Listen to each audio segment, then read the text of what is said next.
So again, we've left off, we're on page 72, chapter 6, into action. And again, this morning, as I'm continuing to learn, and what did they say in AA meeting was? A little gathering of men and women, happy in their release, and constantly thinking how they can present their discovery to some newcomer. That's what we're doing here today, trying to present our discovery to some newcomer. And I'm constantly thinking about it. And I was thinking about it this morning, and I looked at that chapter heading, and it's into action. What does action mean? That's what came into my mind. We look in the dictionary. Again, I think I know what words mean, but I found myself wrong. So you know what action means? Action is there's always several definitions, right? Depending on the context. But the context here, action means an act of the will. An act of the will. Now we learned, as far as alcohol is concerned, our willpower is practically non-existent because of this memory problem, right? But we've also learned a couple of things. When we opened this meeting, we did the third step prayer. That's something we do when we do step 3. And what is the thing that we say at the end of it? Thy will be done. Okay. Well, here's something. Who does thy will? Thy will be done. I mean, if it's him doing his will, he doesn't need my permission to say, okay, do your will. He doesn't need that. Thy will be done. Well, we also know in the third step, remember when we talked about that little handshake that kind of summarizes what the third step's about? And it says that he provides what we need, everything we're going to need in life. He will provide all of it, but we have to do something. And it says we have to stick close to him and perform his work well. His work would be his will. Who does his will? I'm out there to do his will. That's my job. This is an act of his will. And what it is a matter of destroying our own will for our own life and aligning our will. They tell us that aligning our will with God's will is the proper use of the will. That's what we've learned. The proper use of our willpower is to align it with God's will. And we can use that as much and as strong and as often as we possibly want, because that's the proper use of it. So that's what we're looking to do here, is into action. And again, we've got 11 chapters here, with the doctor's opinion it'd be 12, right? The interesting thing about chapter 6 is it is chock full of information. We've learned that chapters 1 through 3 in the doctor's opinion, 4 chapters out of 12, that would be roughly 33%, was all about step 1. That really consumed a good portion of the first portion of this book, just in step 1. Well, get this. Chapter 6, 16 and a half pages. You believe that 16 and a half pages covers 7 steps? The directions for 7 steps. It's 22% of the first portion, and it covers 58% of our steps. A lot of information in here. So we're going to take it little by little, and if we got any questions as we go along, we'll be happy to take them. So let's get started on this. Page 72. And actually, I'm just going to back up to the last page, just kind of give us reference for where we're at. Obviously, if we're starting on step 5, then that means what did we finish on? Step 4, right? We did step 3 and 4 in how it works, chapter 5. And the top of the page in 71, it says, we hope you are convinced now, convinced, I've heard that word several times, that God can remove whatever self-will that has blocked you off from him.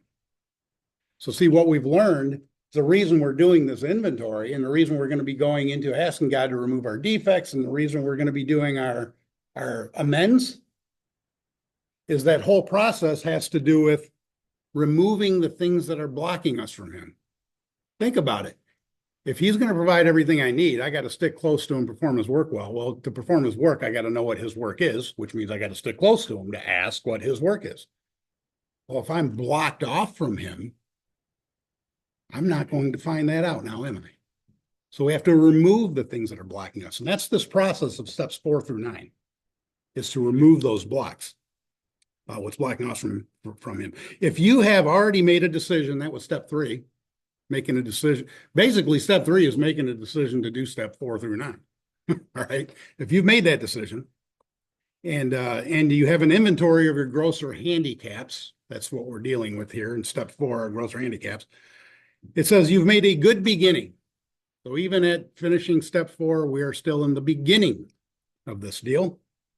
And that being said, you swallowed and digested some big chunks of truth about yourself. So that's where we're at. We're beginning step 5. So 72 says, having made our personal inventory, what shall we do about it?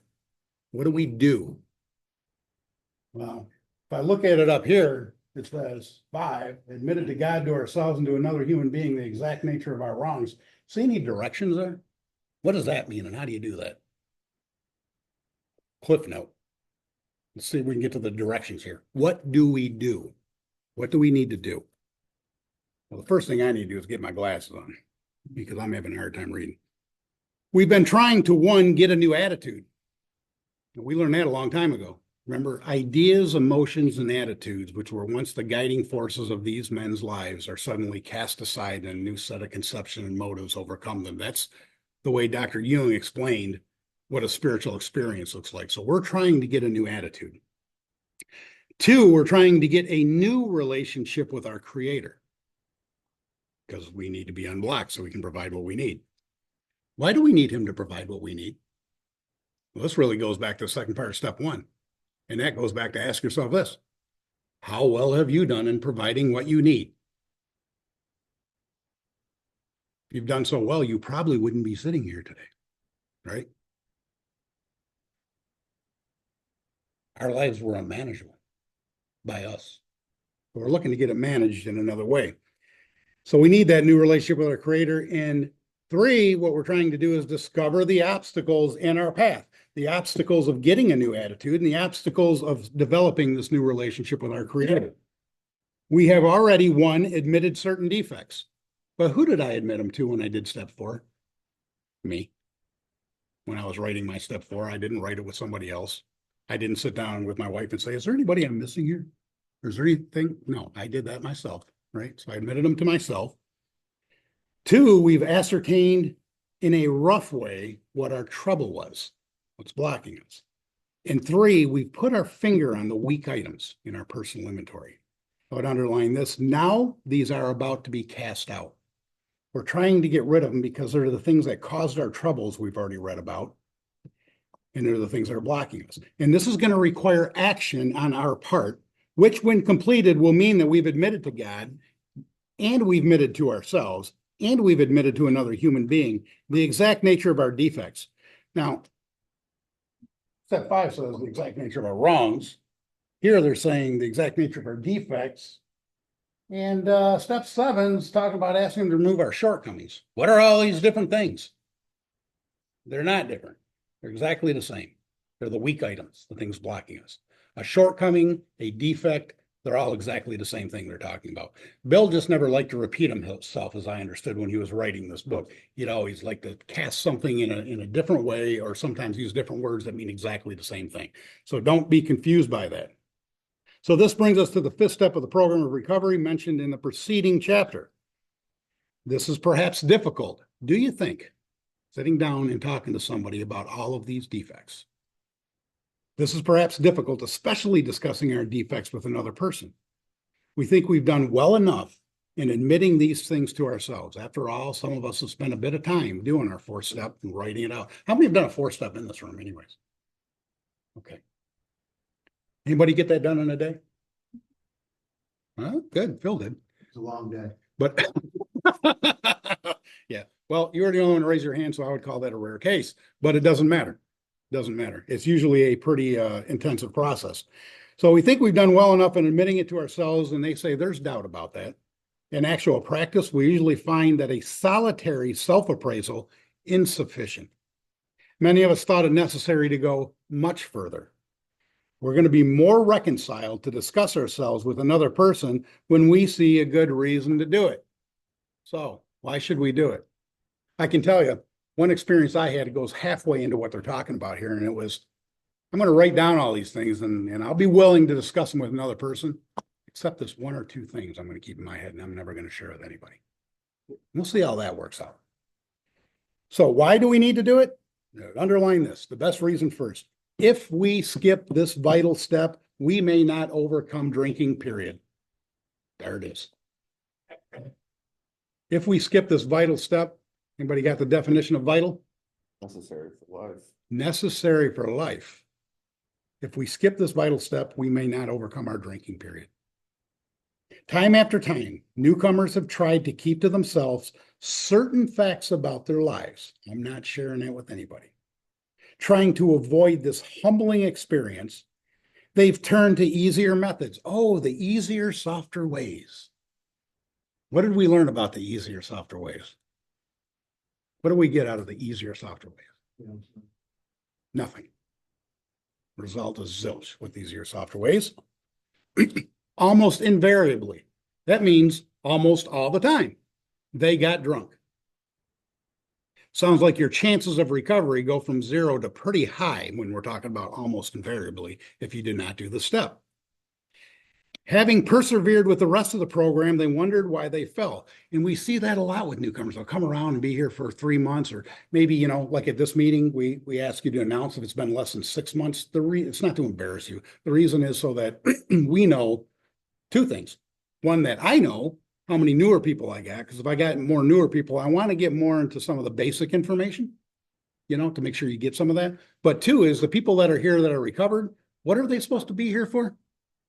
Constantly thinking how they can present their discovery to some newcomer. They're to recover.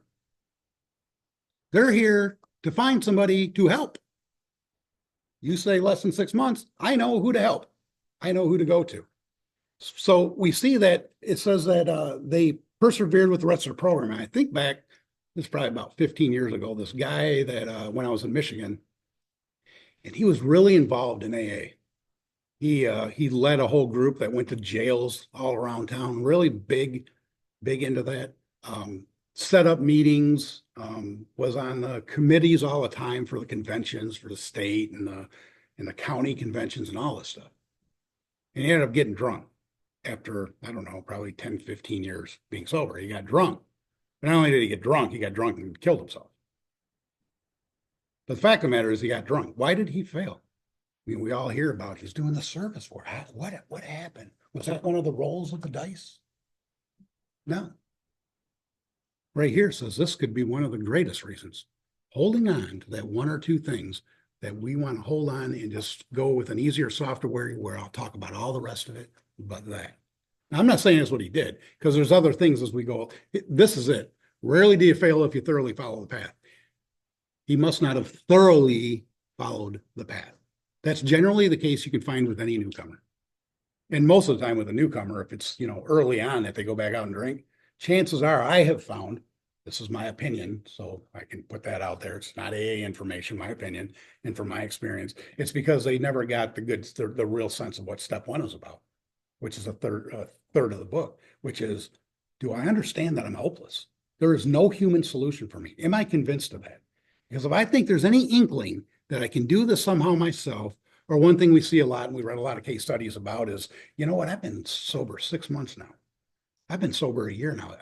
I certainly know so much more about this, and I've been sober for this long. Certainly I can control my drinking. We see that happen a lot. Whatever it is thoroughly not following the path. And this here, they say, almost invariably they get drunk when they hold on to things. We think the reason is that they never completed their house cleaning. That's what I just said. And I guess I took longer than they took to say it. They took inventory all right, but they hung on to some of the worst items in stock. They only thought they lost their egoism and fear, and they only thought that they humbled themselves. I would underline, but they had not learned. How many times have we seen that word in here? Learn. Good thing we got a textbook to learn. They had not learned enough of humility, fearlessness, and honesty in the sense that we find it necessary, which sounds like a must. We find it necessary until they told someone else all their life story. And they put all in italics, all of their life story. And a lot of people get confused with step 4 with that statement right there. They think that when we do step 4, we write all of our life story, like all of our life story, right? Like a book. And then we hand it to our sponsor and say, here, read this novel, right? No, we've already read in step 4. We just make notes so that we can have this discussion about the things that are in the inventory. We have a discussion about it. And it's during the discussion that we talk about all of our life story, right? That all means we're not holding on to anything, right? We're telling all of it, it's all of it. More than most people, the alcoholic leads a double life. He's very much the actor. To the outer world, he presents his stage character. We read a bit about that with the director and all that in step 3. This is the one he likes his fellows to see. I'd underline this. I've seen this all sorts of contradictions that happen in addiction, and this is one of the biggest ones. It really hit me. He wants to enjoy a certain reputation, but knows in his heart he doesn't deserve it. There's the double life. Again, for me, 13 years sober, going to AA meetings, I like to enjoy that certain reputation about myself, right? I'm one of the ones looked up to.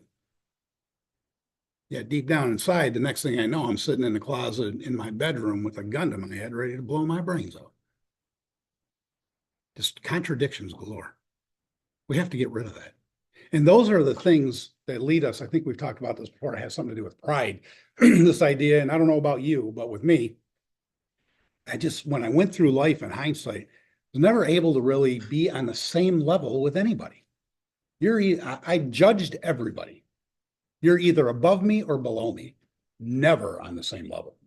Always above or below. And it has to do with these contradictions. Can I just be a human being with frailties and defects just like everyone else? And I don't care who you are. You are not above me. I'm a human. I have the same frailties. I bleed just like you. And you know what? None of us get out of here alive.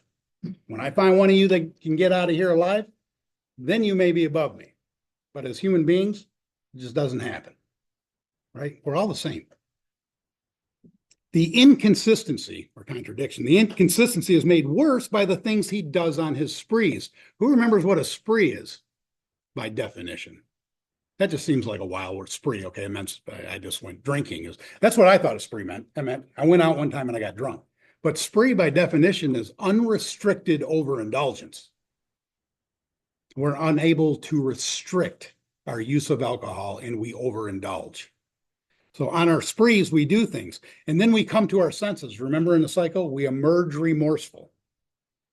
Coming to his senses, he's revolted at certain episodes. He vaguely remembers.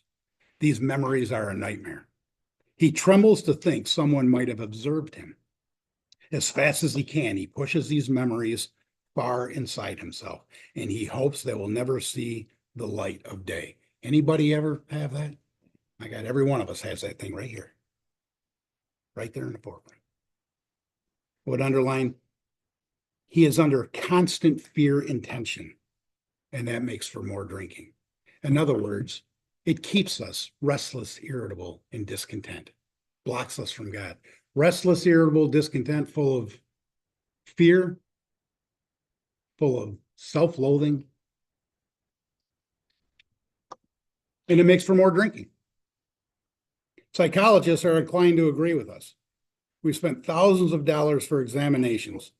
We know but few instances where we've given these doctors a fair break. What do they mean by that? We're spending the money. Why are we not giving them a fair break? It says because we seldom told them the whole truth, nor have we followed their advice. Unwilling to be honest with these sympathetic men, we were honest with no one else.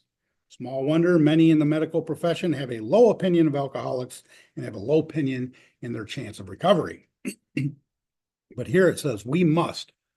There's that word again. Sounds like there's something else we must do. We must be entirely honest. So entirely, I think that probably goes along with when we read we need to be rigorously honest, which is defined as the full measure of honesty. We must be entirely honest with somebody if we expect to live long or happily in this world. Highlight and underline that. If you want to live happily in this world, which was our whole problem when we got here, it really had nothing to do with how much I drank. How many came through their first AA meeting through the doors happy? Right? Isn't that all we really wanted?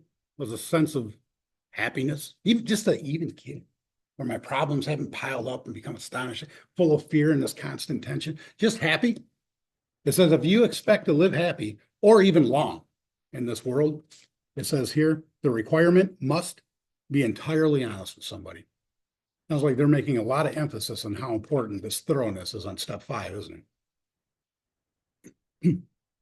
Rightly and naturally, we think well before we choose the person or persons with whom to take this intimate and confidential step. So they're going to give us some qualifications of who we should be sharing the step with.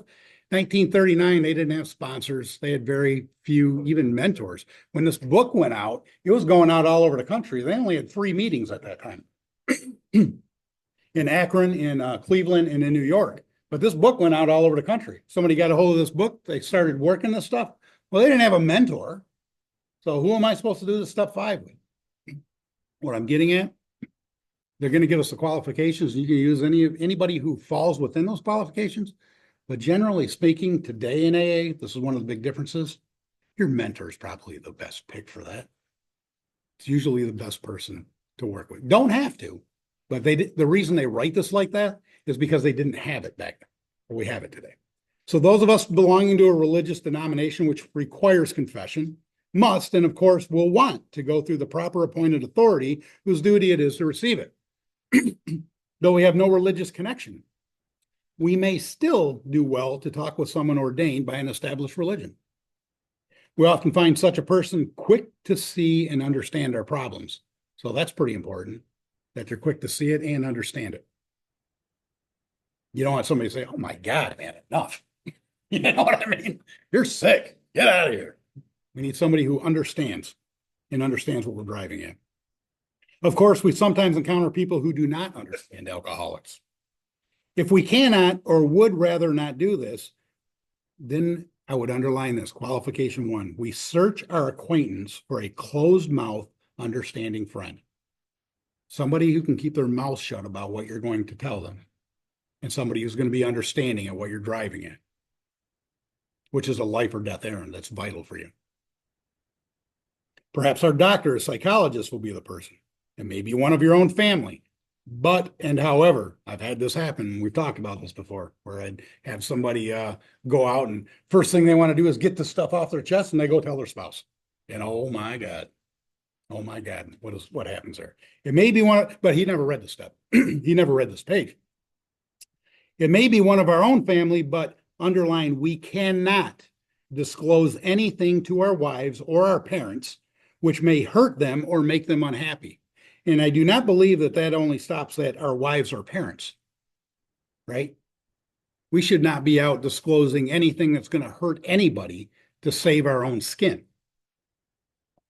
We have no right to save our own skin at another person's expense. Such parts of our story, underline, we will tell someone who, 1, is going to understand, and 2, will be unaffected by our story. So there's your next qualification, somebody who's unaffected by it. The rule is we must be hard on ourselves, but always considerate of others. Notwithstanding the great necessity for discussing ourselves with someone, it may be one is so situated that there is no suitable person available. Today, I will say both. If that is so, the step may be postponed only, however, if we hold ourselves in complete readiness to go through with it at the first opportunity. Do not use that as an excuse, because there are people everywhere to be able to do this with. Even if you don't have a mentor yet, there's people around here who are recovered. And if they're recovered, they understand and they are closed mouth, right? Because we get it. This is life or death for you. We say this because we are very anxious that we talk to the right person. Why would we be very anxious to talk to the right person? Because we don't want to fail. We found out that invariably people get drunk when they don't do this. That should create some anxiety to do this, if you know you're hopeless. It is important that 1, he be able to keep a confidence. That's your qualification. 2, that he fully understand. And 3, that he approves what we're driving at. And 4, that he will not try to change our plan. But we must not use this as a mere excuse to postpone. When we decide who is to hear our story, we waste no time. There's another time reference. When do we start step 5 after we finish step 4? Says we waste no time. That would probably be just like when do we start step 4 after step 3? What was the term it used? At once. This sounds like at once too, just written in a different way, wasting no time. Boom, boom, boom, no blocks. Get them through this. We've written an inventory and we're prepared for a long talk. Let's do it. We explain to our partner, one, what we're about to do, and two, why we have to do it. What are we about to do? Disclose the weak items in our inventory. Why are we doing it? Because I'm going to die if I don't. He should realize that, underline, we are engaged upon a life or death errand. Most people approached in this way will be glad to help. They will be honored by our confidence. So we pocket our pride and go to it, illuminating every twist of character and illuminating every dark cranny of the past. There's your directions, I guess, if there's any directions in here for step 5. We're going to illuminate every single twist of character and every single dark cranny of our past. That's your directions. And here, it's done now with that part of step 5, of disclosing. That's all they tell us about it. And now they give us what I like to look at as we know what the promises are, right? You guys have heard that read at many meetings, right? If we're painstaking about this, blah, blah, blah. There's promises all throughout this book. Like the promise we just got that if you don't do this step, you could drink again. That's a promise. Okay. Well, here's the promises of what happens when you're done doing step 5. Not only does it keep you at that 0% rate of drinking, there's much more they're saying that will happen out of this. It says, once we've taken this step, withholding nothing, there's your caveat, withholding nothing, we're delighted. That sounds like a synonym for happy. We're delighted. We can look the world in the eye. I think I told you guys last week, I was always the shoe guy coming into AA. When I come in, always looking down, how you doing? You know, we can look the world in the eye, be on the same level with people. We can be alone at perfect peace and ease. Our fears fall from us. We begin to feel the nearness of our Creator. We may have had certain spiritual beliefs, but now, underline this, we begin to have a spiritual experience. It's starting to happen right here, the spiritual experience. The feeling that the drink problem has disappeared will often come strongly. We feel we are on the broad highway, walking hand in hand with the spirit of the universe. Those sound like some great promises, doesn't it? A great way of living.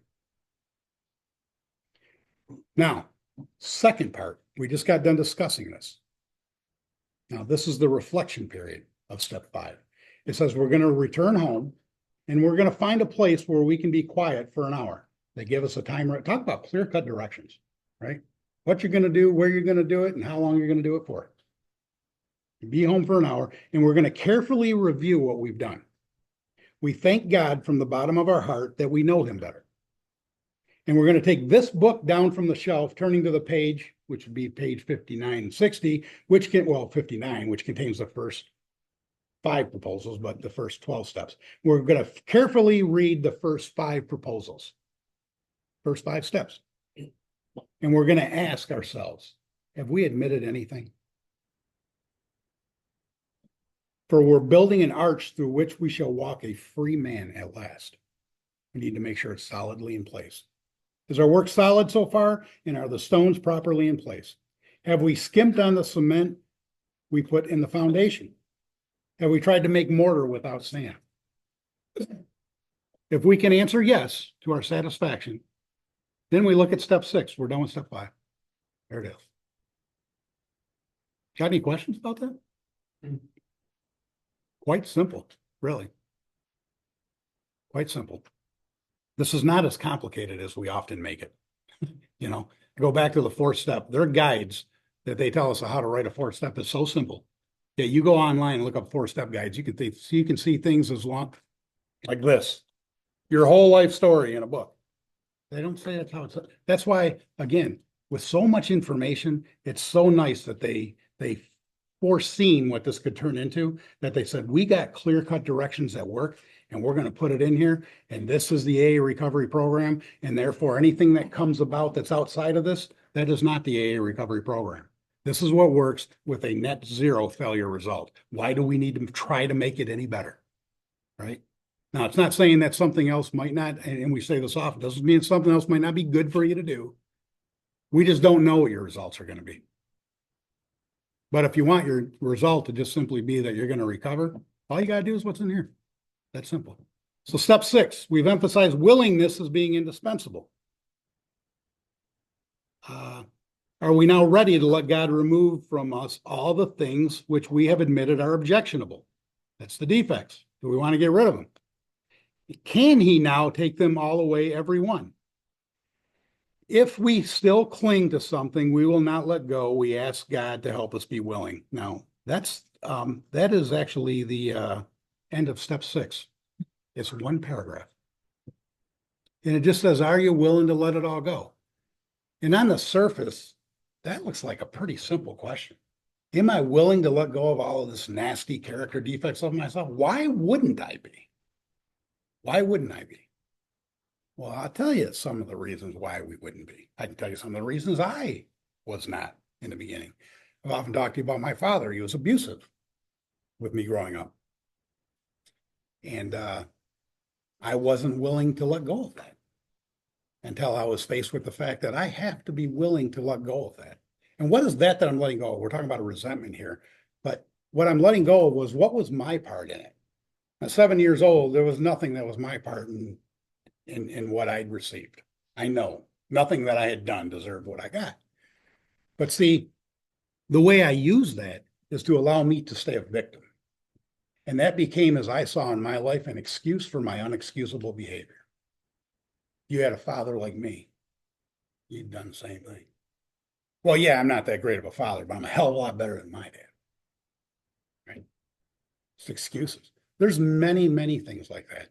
You know, when I get into arguments with my wife, especially early on with this deal, I kind of like that feeling of superiority when I feel like I know I'm right. I like that. Right? Got to let all that go. You know, there's people that I've worked with that had issues like with pornography. And forget about if you have a spouse. We know that's probably not good if you have a spouse. You're probably hurting somebody there. But what if it's just me? I live alone. Is that a problem? Well, it goes back to that one question we read about. Is it selfish or not? Is it selfish or not? Are not a lot of people online being sex trafficked? We've learned about and learned a lot about. Are not you feeding into that, providing a need for it so that they can continue providing the supply, as I'm part of the demand? Right, we got to look deeply into all these things. Am I willing to let go of all of this selfishness and all of its manifestations? All of it. Nothing to do with drinking. Everything to do with the way that we live. Remember, selfishness and self-centeredness, that's what defeated us. So it goes on to say here, though, in that last statement, well, what if I'm just not willing to let go of anything? They give us a solution for that too. And it goes back to dependence on God. And we're going to, again, see this word used over and over in this book. And it says, ask. Ask means pray. This is part of the 6 things that they were doing in the beginning. Remember on page XVI? A belief in God was necessary and dependence upon God. We're going to depend on him. How do we depend on him? We ask. I'm not willing, but I know it's what I need to do. Ask. I don't have what he's going to provide what I need. Well, if I'm going to have him provide what I need, I probably ought to ask. Ask. God, help me be willing. Try it. It's either, it goes back to, you might think, I don't know. But here's the thing. Back to, God's either everything or he's nothing. We learned that back in step 3, or step 2, actually. He's either everything or he's nothing. Right? What's your decision to be? If he's everything and you're willing to go to any lengths, try this. Even, this is what my mentor told me, because I argued about this stuff a lot. Even if you don't think it'll work or you don't know it'll work, try it and then judge it. Judge it by your results, not by my results or even by their results. Try it. If it doesn't work, then God's probably nothing and you're on your own and good luck. Try it. But they say net sum result is 0 failure. So we have to do the work, right? I think we'll stop right there before we get to step 7, which is only another 1 paragraph. But that's it for step 6. And from there, we will stop for